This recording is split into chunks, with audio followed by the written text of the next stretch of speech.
Hello दोस्तों, आज की कहानी है नाजायज रिश्ता भाग 18। शायद मेरा वहम होगा, सावित्री ने सोचा। सावित्री नीचे आती है। बेटी तुम कहाँ थी? पूरे रस्में हो गई, अब खाना खा लो तुम भी। रुक्मणी बोली। बस मैं थोड़ा ऊपर गई थी, इनका फोन आ गया था। सावित्री बोली। मेहमानों ने खाना खा लिया? सावित्री बोली। हाँ, सबने खा लिया, अब हम महिलाएं बची हैं। आओ खाना खा लेते हैं। सभी साथ बैठकर खाना खाकर बैठे एक ही कमरे में, रजाइयों में बैठ जाती हैं। वृद्ध वृद्ध महिला एक टोली में एक रूम में, और सावित्री और उसकी सहेलियां उसके पास के रूम में। शादी के बाद क्या होता है? अंजलि सिन्हा से बोली। कुछ नहीं होता, जब तेरी शादी होगी तो देख लेना। सिन्हा अंजलि से बोली। बताना यार, तेरी शादी तो हो गई, क्या क्या करा जीजू ने? रेखा बोली। तू भी अंजलि की तरह बेशर्म हो गई है। स्नेहा नेहा को बोली।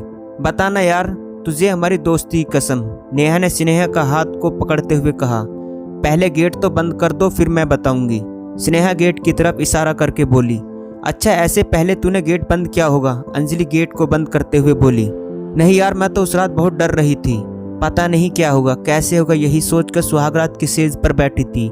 स्नेहा ने रजाई को अपनी चारों तरफ लपेटते हुए बोली। फिर क्या हुआ? नेहा बोली। बता रही हूँ, तू बीच में मत बोल। स्नेहा बोली। तभी गेट पर इनके कदमों की आहट हुई। मेरे दिल की धड़कन बढ़ गई। इन्होंने धीरे से दरवाजा खोला और फिर दरवाजे की कुंडी लगा दी। ये धीरे धीरे मेरे पास आई। पलंग पर बैठते हुए बोले, आप डरो मत। उन्होंने बोलते हुए घूंघट उठाया और बोले, अरे आप तो रो रही हो। आज रोने का दिन है। आपको पता है, हमने 7 फेरे और 7 वचन लिए हैं। इन वचनों का मतलब आपको मैं बताता हूँ, क्या आप सुनोगी? फिर तुमने क्या बोला? और जीजू क्या पागल थे जो इतनी सुंदर वाइफ को सामने देखकर भी उनके दिल में रोमांस का ख्याल नहीं आया? सारी रात खराब कर दी होगी तुम्हारी। नेहा बोली। नहीं, वो समझदार है। उन्होंने सबकी तरह पत्नी को केवल रोमांस का जरिया नहीं मानकर पहले तो जो पति पत्नी को बात करनी चाहिए वो करी। जब तक हमारे द्वारा किए गए फेरों और उन वचनों का मतलब आपको पता नहीं होगा, तब तक तो शायद ही कोई पत्नी या पति एक दूसरे के प्रति ईमानदार रहेगा। क्यों सावित्री दीदी, सही है ना? स्नेहा बोली। उन्होंने मेरा हाथ अपने हाथ में पकड़ा और बोले, विवाह के समय पति पत्नी अग्नि को साक्षी मानकर एक दूसरे को 7 वचन देते हैं, जिनका दाम्पत्य जीवन में काफी महत्व होता है। आज भी यदि महत्व को समझ लिया जाता तो वैवाहिक जीवन में आने वाली कई समस्याओं से निजात पाई जा सकती है। हमने तो कोई वचन नहीं दिया ना, उनको हम तो कुछ भी नहीं कर सकती हैं। सावित्री उसकी बात काटते हुए बोली। जब हम वचन ले रही होती हैं तब हम उनको वो वचन भी दे रही होती हैं। स्नेहा ने सावित्री की बात का जवाब दिया। हम ये वचन कब दे रहे होते हैं? सावित्री अनजान बनकर बोली। सब हमारे पति का हाथ हमारे हाथ में होता है, तब हम ये वचन उसको भी दे रही होती हैं। स्नेहा ने उसे समझाते हुए बोला। अच्छा, आगे बता क्या हुआ? शिवानी बोली। बता रही हूँ ना यार, रुक तो। स्नेहा बोली। उन्होंने बोला कि अब समझ गई, आप आंखों में आंसू नहीं होने चाहिए। और उन्होंने मेरा हाथ अपने हाथ में लिया और जेब से एक डिबिया निकाली और बोले कि इसे खोलकर देखो। जब मैंने डिबिया खोली तो उसमें एक डायमंड रिंग थी। मैं उसे देखकर बहुत खुश हुई, लेकिन मन ही मन फिर उन्होंने बोला कि आप शर्माइए मत, आप आराम से बैठ जाइए। आपको मुझसे डरने या शर्माने की जरूरत नहीं है। आप मुझे सबसे पहले ये बताइए, आपकी पसंद और नापसंद चीजें क्या हैं? आपकी सबसे अच्छी सहेली कौन सी है? मैंने उनको मेरे बारे में सब बताया। वो भी खुद के बारे में बताने लगे। बीच बीच में हम दोनों मजाक करते फिर खूब हंसते। मुझे ये लग ही नहीं रहा था कि हम एक दूसरे से अनजान हैं। कुछ घंटों में ही हम एक दूसरे से खुल गए थे। क्या यार, तुम्हारे पति तो रोमांटिक ही नहीं है? सावित्री बोली। नहीं, तुमने गलत सोचा। हमारे समाज गलत अवधारणा बना रखी है कि शादी होते ही पति पत्नी शारीरिक रूप से एक हो जाएं। स्नेहा बोली। जब तक हम दोनों सहज नहीं होते तब तक हम एक कैसे हो सकते हैं? स्नेहा बोली। फिर तुम सहज हुई? शिवानी बोली। हाँ, हम दोनों सहज हुए। फिर वो मेरे पास आई। उन्होंने बोला कि आप इस साड़ी में बहुत सुंदर लग रही हो। सावित्री के अंदर उसकी बात सुनकर प्यार की ज्वाला भड़क उठी थी। ठीक है, अब मैं सोने जा रही हूँ। सावित्री खड़ी होकर बोली। यहीं सो जा, हम तेरे साथ रोमांस नहीं करेंगे। शिवानी बोली। नहीं यार, मुझे तो मेरे कमरे में ही नींद आएगी, तुम लोग भी सो जाओ। अब सावित्री गेट खोलते हुए बोली। सावित्री कमरे से बाहर निकली। उसके अंदर प्यार की आग धधकने लगी थी, इसलिए उन्हें संजय को कॉल करा। हेलो, कहाँ हो, सो गए क्या? सावित्री ने धीरे से संजय को बोला। नहीं यार, मैं बिना मेरी गर्मी शांत करे कैसे सो जाता। तुम कहाँ हो? संजय बोला। मैं कमरे में जा रही हूँ, तुम कमरे में आ जाना, दरवाजा खुला है और ध्यान से कोई देख ना ले। सावित्री बोली। तुम चिंता मत करो, तुम चलो, मैं आ रहा हूँ। संजय कमरे से बाहर निकलता हुआ बोला। सावित्री कमरे में गई और वहां जाकर उसने लाइट ऑन करी। फिर अलमारी से पारदर्शी नाइटी निकाली और बाथरूम में चेंज करने चली गई। सावित्री इस बात से बिल्कुल अनजान थी कि बाथरूम की जाली से 2 पीली आंखें उसके कपड़े बदलते हुए देख रही थी। सावित्री कपड़े बदलकर बाहर आई और बिस्तर पर लेट गई। संजय सीढ़ियों से सावित्री के कमरे की तरफ बढ़ रहा था कि उसे किसी का हाथ उसके कंधे पर महसूस हुआ। वो जैसे ही पीछे पलटा तो उसके शरीर में करंट जैसा अनुभव हुआ। उसकी आंखें बड़ी होती गई और काली आंखें कब पीली हो गई उसे पता ही नहीं चला। ये क्या था? ये कैसी सिहरन हुई थी शरीर में, जैसे कोई मेरे शरीर के बीच से निकला हो या फिर शरीर में गया हो। ये मैं क्या सोच रहा हूँ? शायद नशा ज्यादा हो गया है। ये सोचकर संजय आगे बढ़ा। वो कमरे के अंदर गया। उसने सावित्री को नाइटी में लेटे हुए देखा तो उसकी आंखें पीली हो गई। वो खुद को संभालते हुए आगे बढ़ा। संजय लाइट बंद करी, फिर सावित्री के बेड की तरफ बढ़ा। ये क्या कर रहे हो? पागल हो गए हो क्या? तुम दर्द हो रहा है? सावित्री सीधे होते हुए बोली। सावित्री की नजर जैसी अंधेरे में चमकती हुई पीली आंखों पर गई तो वो डर गई और चिल्ला पड़ी। कौन हो तुम? सावित्री चिल्ला कर बोली।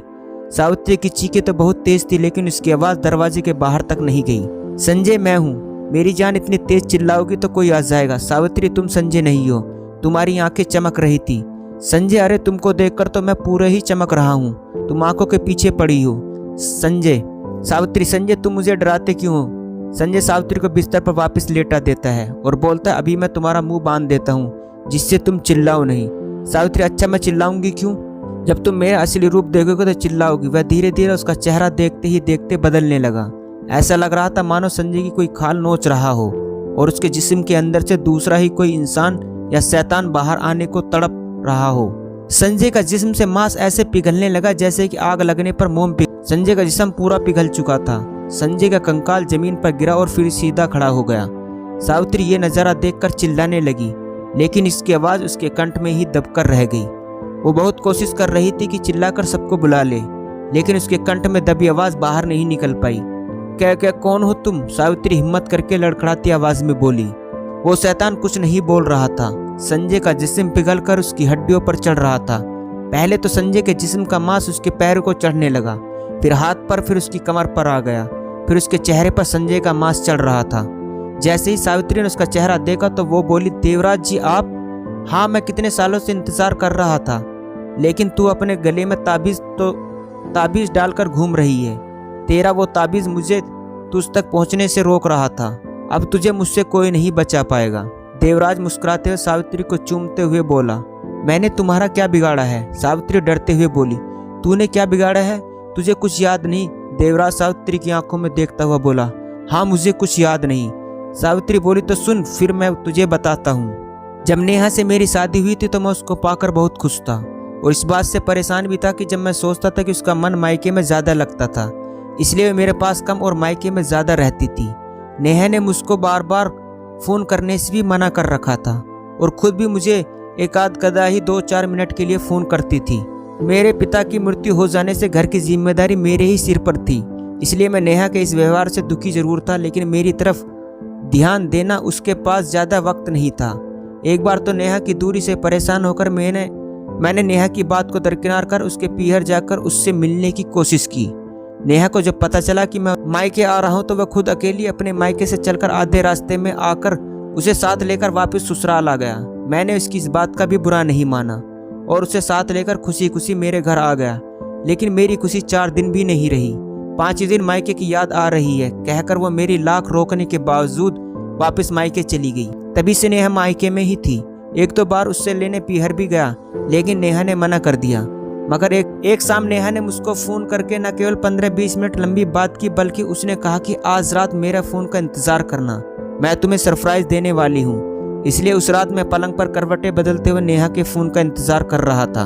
आधी रात गुजर जाने पर भी नेहा का फोन नहीं आया तो मैं निराश हो गया। तभी अचानक एक अनजान नंबर से मेरे मोबाइल की घंटी बज उठी। मैंने फोन उठाया तो उधर से नेहा की आवाज सुनकर चौंकते हुए बोला, यह किसका नंबर से फोन किया है तुमने? तुम्हें फोन नंबर से मतलब ही अपने नेहा से? नेहा बोली, अरे मतलब तो तुम ही से है यार, बस ऐसे ही पूछ ले, अब जल्दी से सरप्राइज बता दो। मैंने कहा, तुम बताओ मैं तुम्हें क्या सरप्राइज दे सकती हूँ? मुझे क्या पता, तुम ही बताओ। कल मुझे लेने मेरे घर आ जाओ। नेहा बोली। क्या? नेहा की बात सुनकर मैं चौंक गया। हाँ तुम बहुत याद आ रहे हो। कल मैं रात में बस तुम्हें ही याद करती रही, इसलिए सोच ले कि अब तुमसे दूर नहीं रहना। नेहा बोली।